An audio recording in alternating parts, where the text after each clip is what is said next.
شكرا ما اقدرش، لا انا ولا غيري، لا انا ولا غيري، لكن الناس هتقبل مني ان انا مش هقدر اجيب لبن العصفور، مش هقدر اعمل 100%، لكن هتشوفني في الحته دي بعمل اجراء نظافه، الحته دي بحل مشكله صوت، الحته دي بحل مشكله معرفش ايه، وهتلاقيني فوق راس الناس يعني القصه دي هتشوفوها، لكن طول الوقت لازم افكر على اللي يخدمني في ان احنا نعمل حاجه طويله الامد تدي فرص، اللي هي المشكله الرئيسيه اللي احنا مش واخدين بالنا منها ان الولاد تشتغل.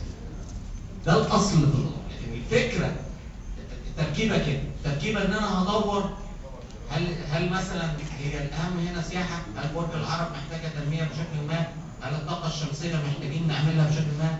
ولا سيما ان انا على المستوى الشخصي هيبقى بقيه الكلام انا بتعامل مع الطاقه الجديده والمتجدده انها مشروع مارشال مصر، تحتاج اراده وتحتاج دعم، كنت بدعم نفس الفكره بالواجب وبدعمها وهنا تحليه الميه اضافه على الطاقه الشمسيه وطاقه الرياح.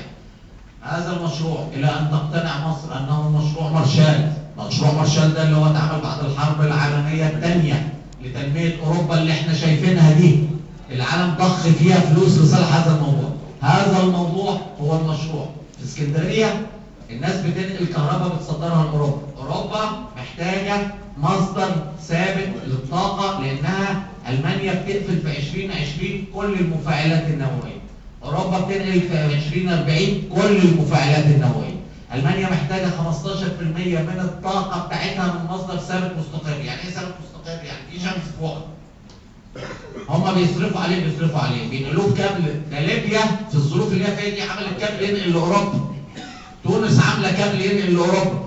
ازاي منظومه الدوله وانا في كل الاماكن بقول انك محتاج وزاره للطاقه الجديده والمتجدده